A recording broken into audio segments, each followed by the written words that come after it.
How you doing, man? How's the first month or so been? I mean, it's been great. Things have finally slowed down. We actually got to practice yesterday, so that was really exciting. Just excited to get back on the field and get the ball, How'd you think your guys did today at Pro Day?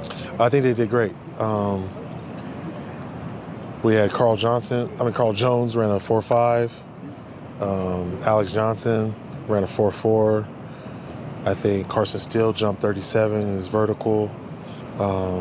Grayson Murphy jumped to 37 in his vertical. So the guys came out and did their thing. I was really excited just to see them.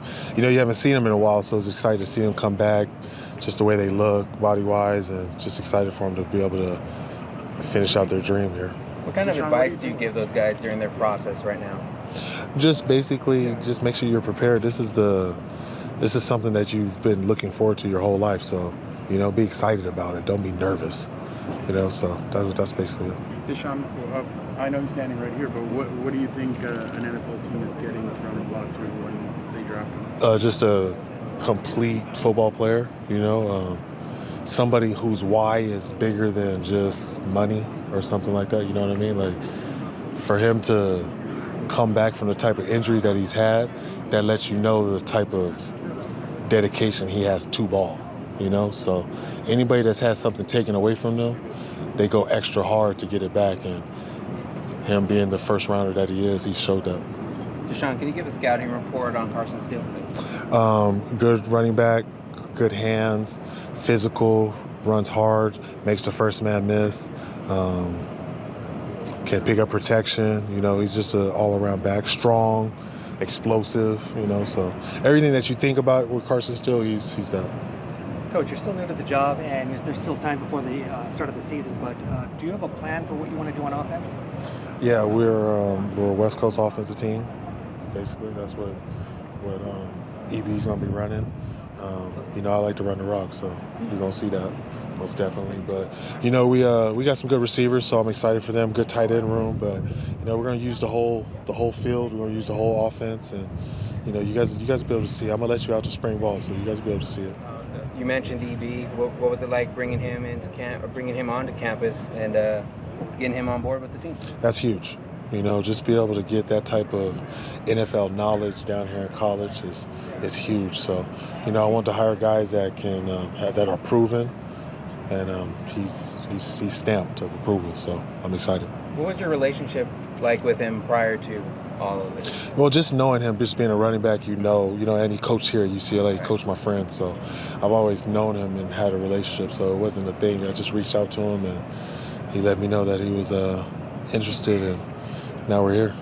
How big is NFL experience on a coaching staff when you're going to recruits and saying, we can help get you to the next level, we can help you perform on a day like this?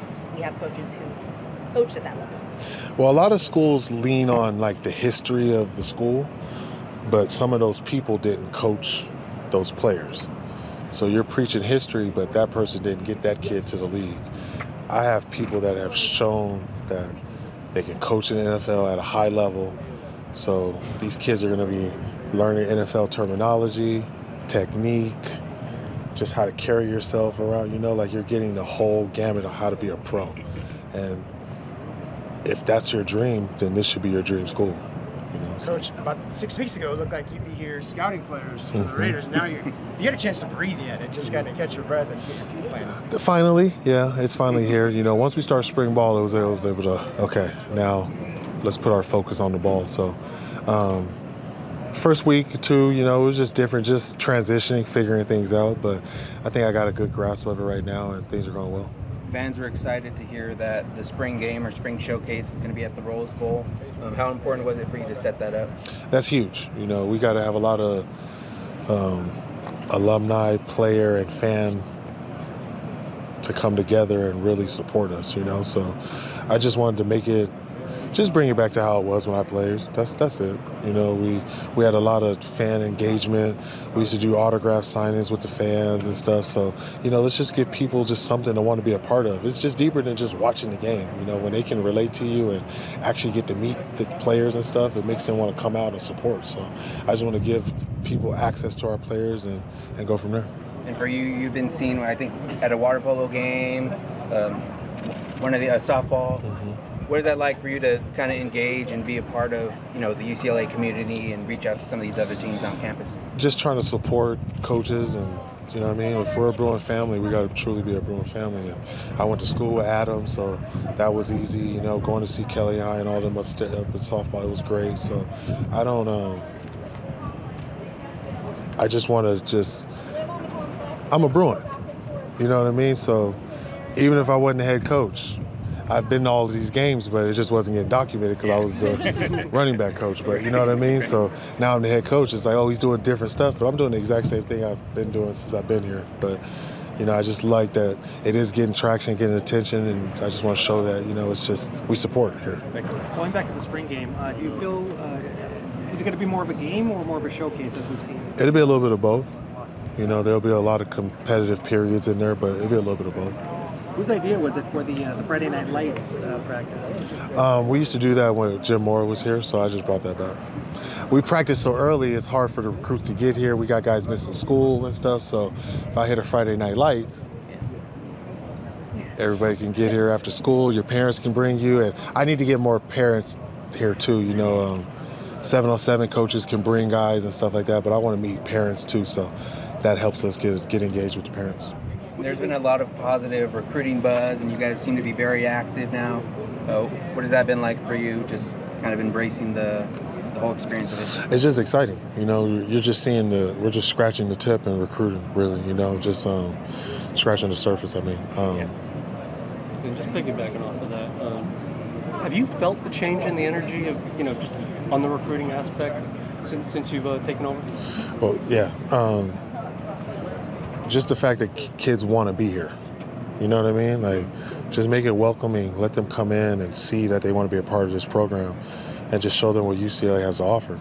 I'm not doing anything different. I'm just showing them what we have, and they like what we're presenting, and they want to jump in. So I'm going to just keep showing this once we can start letting you guys come out to practice so you can see what type of product we're putting on the field. And, I just think that it's just going to, just like avalanche, it's just going to start going downhill, and it's going to start building, picking up traction, and hopefully we got something good going.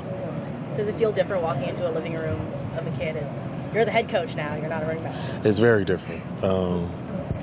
I was just making a joke. I followed this kid on Twitter. I won't say the recruit, but I followed him as the running back coach. Messaging him, nothing. I get the head coach job, send one message, hey coach, how you doing? I've been meaning to talk to you. And so, it's truly a difference, but I'm excited for that, and it was just cool that I finally reached him. You do what you need to do to get that response. Exactly. So if I got to continue to just message them, then yeah. What's it? You've gone through this whole thing. You've walked in these guys' shoes. What's it like watching these guys kind of go through that now? Does it make you think back to when you were out here? It does. It's just funny because when I was a player, I thought I was supposed to be a player. Like, I'm put here to play football. But after coaching and all of these years that I've been doing this for 12 years, I'm starting to see, like, my calling was actually to help these players get to the NFL, help them get to their goal, get to their dream. So it's more of a ultimate feeling than when I made it myself, just knowing that I had my hands in helping guys get to their dreams. So it's kind of exciting. It's surreal. Like, being the head coach, you just, like, wow, the stuff I taught him actually worked and helped him get to the next level, A lot of alumni out here, DTR, Darnay Holmes, Mafi, Zach Charbonnet. What is it like to have a lot of those guys, especially the more recent guys, kind of come back and just help celebrate the program? I mean, it's just, we want alumni to know that you can come back. This isn't just, you're not a Bruin for 4 years. This is a 40-year plan. So come back as much as possible, use the facilities, train with the guys, let them see that you sat in the exact same seat as them, made it to the NFL, so it's possible. That helps guys just mentally, just seeing, like, wow, I sat next to him and he made it to the NFL. If I emulate what he does, I can make it too. So I just like that. And I didn't have to tell these guys. They want to come around and be a part of the program. And, that was my first time seeing Dorian. He's messaged me over and over again, but just seeing him, he's telling me that I would have loved to come back one more year, but that's just what type of coach I'm trying to be for these guys. New conference, new opponents. How does that change? Was it a challenge for you, or any change in the way that you do things? It's just going to change recruiting. That's the number one thing. I like that we're playing the Midwest now because now I can go in the Midwest, tell parents you will see your kids play. It was different when we were in the Pac-12 and I'm trying to recruit a Midwest kid and you guys can fly out 4 hours and catch this game, but now, they're going to be able to see their kids play, and I'm just excited for it. We're in a great conference, Big Ten. It's going to give a lot of exposure that we need, and being the type of school that we are, I think we're going to really capitalize on this and take off. What's your biggest challenge as a head coach right now? NIL, that's basically the biggest thing. The ball part is the easy part about it. It's the stuff outside of the X's and O's that's pretty difficult. Okay, thanks, Coach. That's it? Let me get one more.